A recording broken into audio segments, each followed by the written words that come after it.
Mummy जी, चाय ले लीजिए। अरे कलमुही, तेरे हाथों से तो चाय पीते हुए भी डर लगता है, कहीं इससे तेरा रंग मुझ पर ना चढ़ जाए। अगर इन्हें इतनी ही शर्म होती तो मेरे इतने हैंडसम भाई को इस तरह फंसाती नहीं। बानी और शिवम की लव मैरिज हुई है। बानी के ससुराल में उसकी ननद और सास हैं, जिन्हें अपने गोरे रंग पर बहुत गुरूर होता है, जिस वजह से वो बानी को सिर्फ उसके सांवले रंग की वजह से नापसंद करती है और हमेशा उसे ताने सुनाती रहती हैं। बानी उनकी सभी जली कटी बातें सुनकर चुपचाप वहां से चली जाती है। तुम माँ और छोटी को कुछ बोलती क्यों नहीं? मम्मी जी बड़ी हैं, हर छुटकी ना समझ, इस तरह उन्हें उल्टा जवाब देना सही नहीं। मेरी जिम्मेदारी उनकी सेवा करना है, जो मैं पूरे दिल से हमेशा करती रहूंगी। ऐसा बोलकर बानी रसोई में जाकर रात के खाने की तैयारी करने लगती है। रात को खाना खाते हुए बानी की सास उसे कहती है, कल मैंने अपनी फ्रेंड्स के साथ किटी पार्टी रखी है, समय से सारा खाना बना देना और अपना मनहूस चेहरा लेकर ज्यादा उनके सामने मत आना, समझी? माँ, बानी आप दोनों की कितनी परवाह करती है, फिर भी आप उससे इतना बुरा व्यवहार क्यों करती हैं? अरे एक तो लव मैरिज करके इस कलमुही को हमारे सर पर लाकर बिठा दिया और अब हम इसे कुछ बोल भी नहीं सकते क्या? भैया तो इनकी तरफदारी करेंगे ही, आखिर इन्होंने पूरी तरह उन्हें अपने वश में जो किया है। जिसे जो करना है करे, बस कल मेरा सारा काम समय पर हो जाना चाहिए। इस पर सब खाना खाकर सोने चले जाते हैं और अगले दिन बानी जल्दी उठकर सास की किटी पार्टी के लिए तैयारियां शुरू कर देती है, जिस पर पार्टी शुरू होने के बाद सास की सहेलियां कहती हैं, अरे वाह री, तेरी बहू ने तो बड़े स्वादिष्ट समोसे बनाए हैं। हाँ भाई, रंग कैसा भी हो, खाना बनाने में बिल्कुल अन्नपूर्णा है। अरे इसकी भी क्या बात करनी, मेरी बेटी से मिलो, इसकी सुंदरता के आगे तो उर्वशी रंभा भी फेल है। उर्वशी रंभा को तो फेल कर देगी, पर क्या अन्नपूर्णा बन पाएगी? अरे इसे काम करने की क्या जरूरत, उसके लिए बानी है तो, और मैं तो इसकी शादी भी किसी नौकर चाकर वाले घर में ही करूंगी। बानी वापस रसोई में चली जाती है और किटी पार्टी चलती रहती है।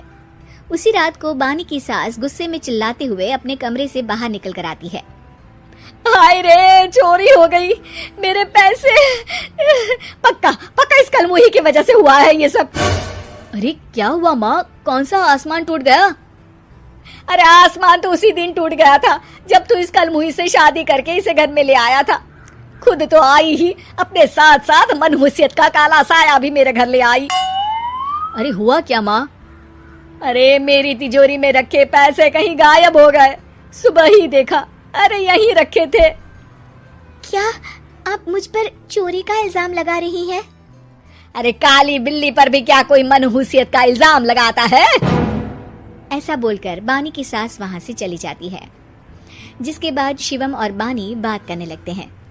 देखो, मम्मी की बात का बुरा मत मानना, वो बस परेशान है ना, इसलिए कुछ भी बोल गई। वो परेशान नहीं, मुझसे नफरत की वजह से ऐसा बोलकर गई हैं। उन्हें मैं हमेशा एक आंख नहीं सुहाती। देखो बानी, अगर तुम चाहो तो हम दूसरा घर लेकर वहां शिफ्ट कर सकते हैं। आखिर तुमसे प्यार करके तुम्हें अपनी जिम्मेदारी पर इस घर में लेकर आया हूँ, इस तरह टॉर्चर नहीं होने दे सकता। अगर आप साथ हैं तो मुझे किसी चीज की टेंशन नहीं, और आखिर वो हमारी बुजुर्ग हैं, हम उन्हें और छुटकी को इस तरह अकेले छोड़कर कैसे जा सकते हैं।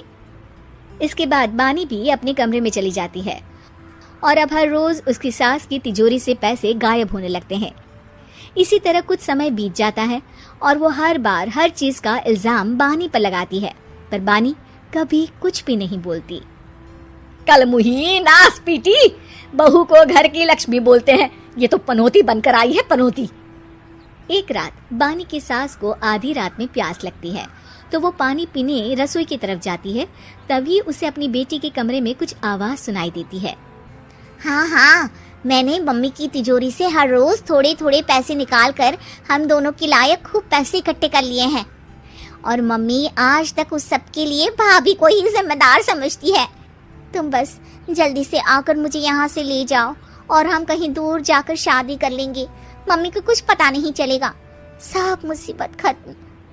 अपनी बेटी की ये सारी बातें सुनकर बानी की सास भौचक्की रह जाती है और अपने कमरे में वापस चली जाती है। जब अगली सुबह बानी सास के कमरे में आती है, मम्मी जी क्या बात है, आज आप कमरे से बाहर ही नहीं आई? आपकी तबीयत तो ठीक है ना? क्या छुटकी कमरे से बाहर आई या तुम उसके कमरे में गई? नहीं नहीं, क्यों, जाना है क्या? मैं अभी चली जाती हूँ। नहीं, कोई कहीं नहीं जाएगा।